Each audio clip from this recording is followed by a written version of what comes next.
أعوذ بالله من الشيطان الرجيم بسم الله الرحمن الرحيم وأتموا الحج والعمرة لله فإن أحصرتم فما استيسر من الهدي ولا تعلقوا رؤوسكم حتى يبلغ الهدي محله فما كان منكم مريضا أو به أذى من رأسه ففدية من صيام أو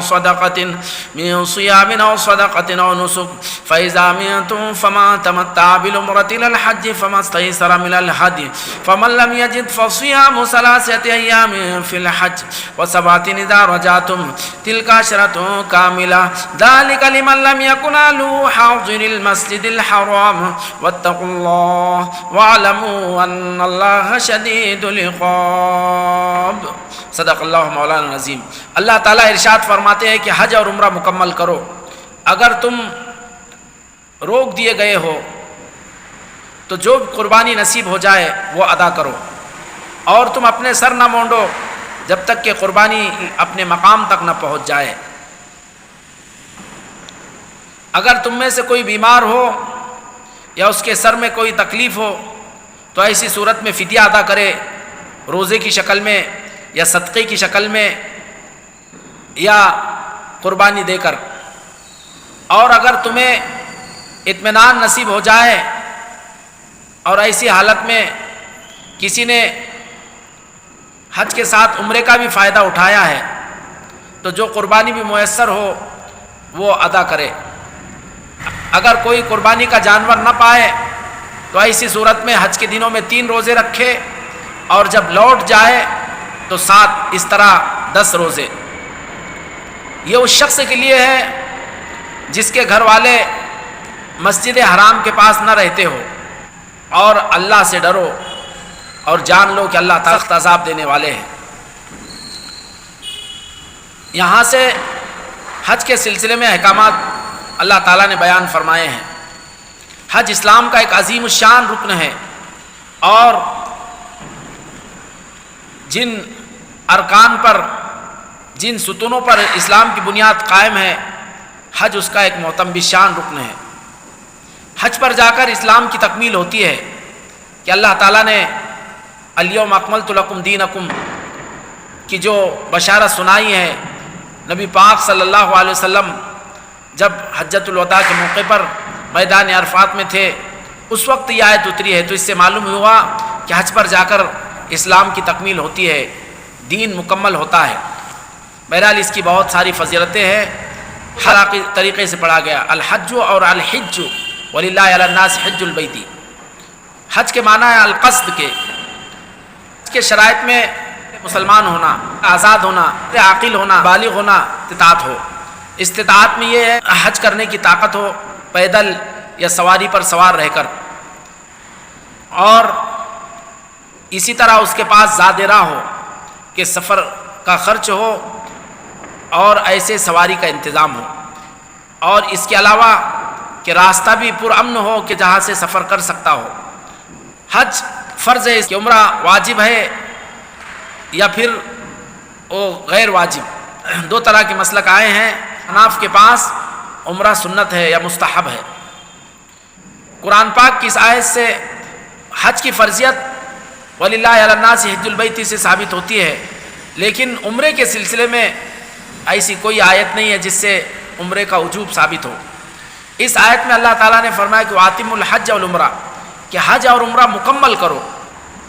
حج یا عمرے کا احرام باندھ لے تو اس کا مکمل کرنا واجب ہے۔ اس سے حناف کا وہ قاعدہ بھی ثابت ہوتا ہے، کوئی نفل عمل شروع کر دیا ہے تو اب اس کا مکمل کرنا واجب ہے۔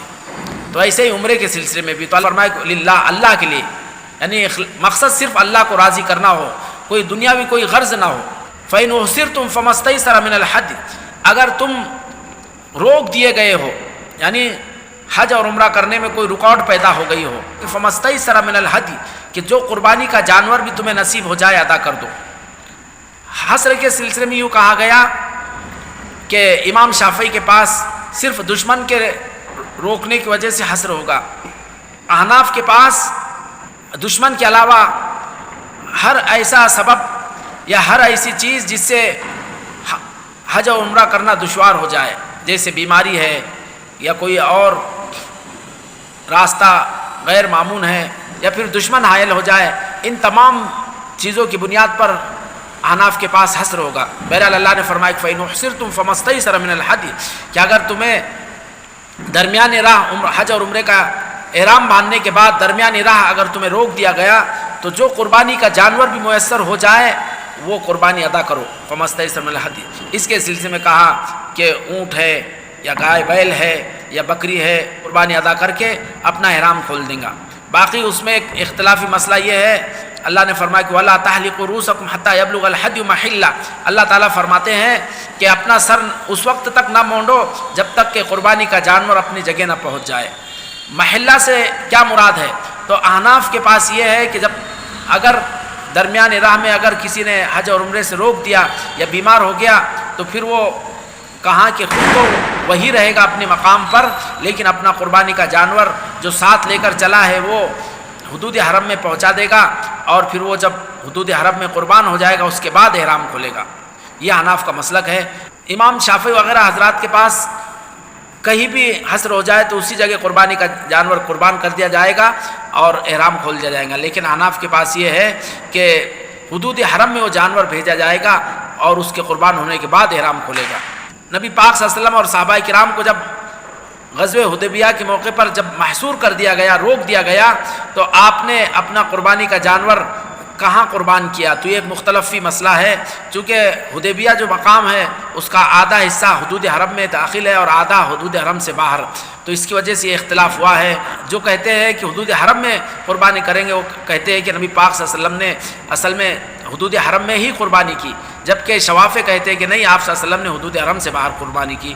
محلہ سے احناف حدود حرم لیتے اور دیگر محلہ مطلب اپنے مقصد کو پہنچ جائے یہ مراد لیتے کہ اپنے جگہ کو پہنچ جائے، یعنی جس قربانی کے مقصد کے لیے اس کو لے جایا گیا وہاں تک وہ پہنچ جائے۔ تو اللہ نے فرمایا کہ وَلَا تَحْلِقُوا رُؤُوسَكُمْ حَتَّى يَبْلُغَ الْهَدْيُ مَحِلَّهُ، پھر آگے فرمایا کہ فَمَنْ كَانَ مِنكُم مَّرِيضًا أَوْ بِأَذًى مِّن رَّأْسِهِ، اگر تم میں سے کوئی شخص بیمار ہو یا سر میں کوئی تکلیف ہو، درد ہو، تو اللہ تعالیٰ فرماتے ہیں فَفِدْيَةٌ مِّن صِيَامٍ، کہ ایسی شکل میں اس کو فدیہ دینا پڑے گا۔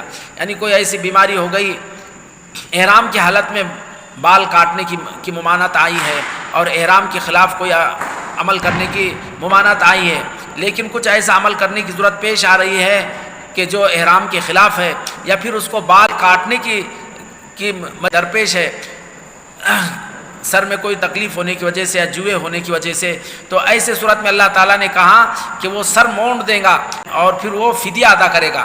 اور فدیے کی 3 شکلیں قرآن نے بیان فرمائی، فَفِدْيَةٌ مِّن صِيَامٍ أَوْ صَدَقَةٍ أَوْ نُسُكٍ، یا تو روزہ رکھے یا صدقہ دے یا پھر یہ کہ قربانی ادا کرے۔ اس میں کوئی ترتیب نہیں ہے۔ حضرت کعب بن عجرہ رضی اللہ عنہ کی حدیث اس سلسلے میں مشہور آیا ہے کہ آپ حضرت کعب بن عجرہ رضی اللہ عنہ غزوہ حدیبیہ کے موقع پر سر پہ بال تھے اور بال میں بہت خطرناک انداز سے جوئیں گر رہی تھی۔ حدیث میں آیا کہ کان یتناثر القمل علی وجہہ، کہ جوئیں اڑ کر کے چہرے پر آ رہی تھی، سر سے نیچے چہرے پر جوئیں گر رہی تھی۔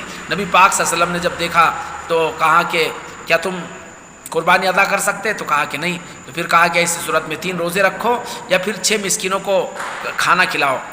تو اس طرح سہولت دی گئی کہ حالت احرام میں سر کے بال موڑنا ممنوع ہے، لیکن اگر یہ بیماری یا کوئی اس طرح کی کوئی تکلیف ہو جائے تو ایسی صورت میں اللہ نے یہ اس کے لیے 3 شکلیں بتلائی ہے، فَفِدْيَةٌ مِّن صِيَامٍ أَوْ صَدَقَةٍ أَوْ نُسُكٍ۔ پھر آگے اللہ تعالیٰ فرماتے فَإِذَا أَمِنْتُمْ، اب اگر تمہیں امن امان نصیب ہو جائے، تمہیں کوئی کسی چیز کا اندیشہ نہیں ہے، اور پھر اس کے بعد فَمَن تَمَتَّعَ بِالْعُمْرَةِ إِلَى الْحَجِّ فَمَا اسْتَيْسَرَ مِنَ الْهَدْيِ، اللہ تعالیٰ فرماتے ہیں فَمَا اسْتَيْسَرَ مِنَ الْهَدْيِ، کہ حج کے ساتھ جس نے عمرے کا بھی فائدہ اٹھایا ہے، یعنی حج کے ساتھ ساتھ عمرہ بھی ہے، ایک ہی سفر میں کیا ہے، تو ایسی صورت میں کہا کہ جو قربانی بھی نصیب ہو جائے وہ قربانی ادا کرے، یہ کہا۔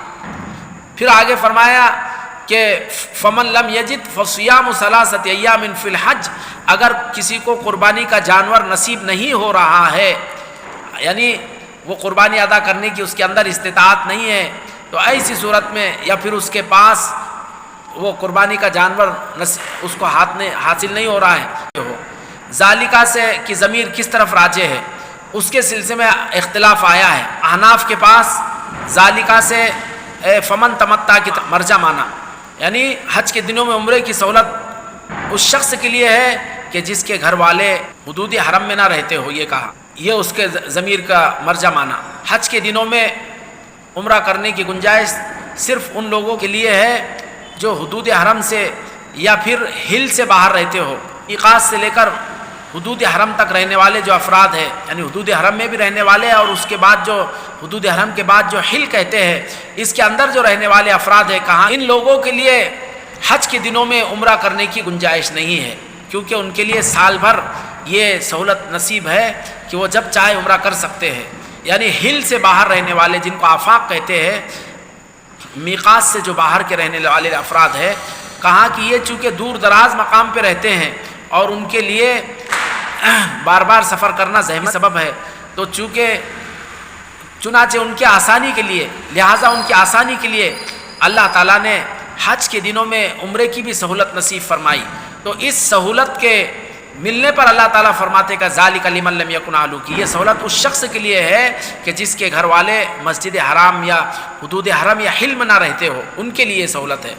یہ احناف کا مسلک ہے، جبکہ امام شافعی رحمۃ اللہ علیہ نے ذالکہ کی ضمیر یہ فمستیسر من الحدی اور اسی طرح فمن لم یجد فصیام یہ کہا۔ حج کے دنوں میں کوئی عمرہ کرتا ہے تو اس پر قربانی کا دینا یا پھر ایسے ہی 10 روزے رکھنا ان لوگوں پر ضروری ہے جو حدود حرم یا حل سے باہر رہتے ہو، یعنی آفاقی ہو۔ جو حدود حرم میں رہتے ہیں اگر وہ ایام حج میں اگر عمرہ کرتے ہیں تو ان کے لیے نہ قربانی دینا ضروری ہے اور نہ ہی 10 روزے رکھنا ضروری ہے۔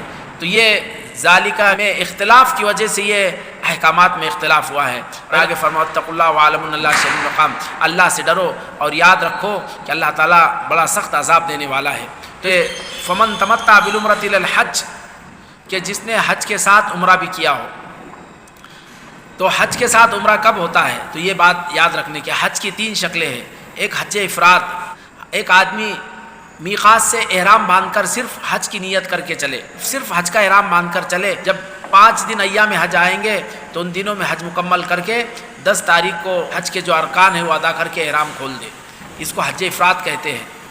دوسرے یہ ہے کہ ایک آدمی میقات سے حج اور عمرہ دونوں کا احرام باندھے اور نیت دونوں کی کرے ایک ساتھ، جس کو حج قران کہتے ہیں۔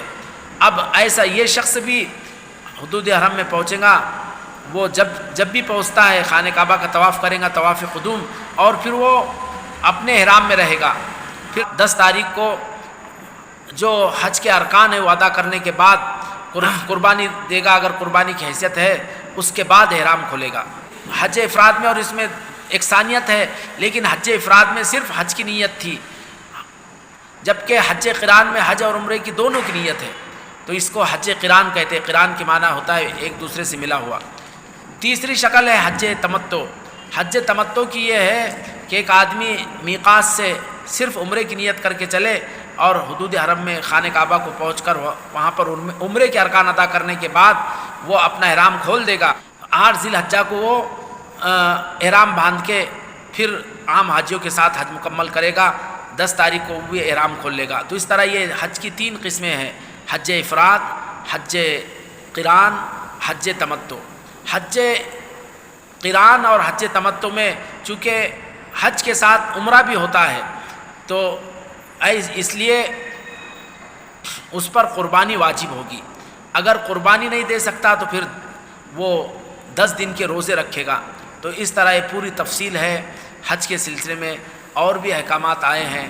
ہم اللہ سے دعا کرتے کہ اللہ تعالیٰ ہمیں حج اور عمرے کی بار بار سعادت نصیب فرمائے اور اس کے احکامات کو بھی سمجھنے کی توفیق نصیب فرمائے۔ آمین۔ وآخر دعوانا الحمدللہ۔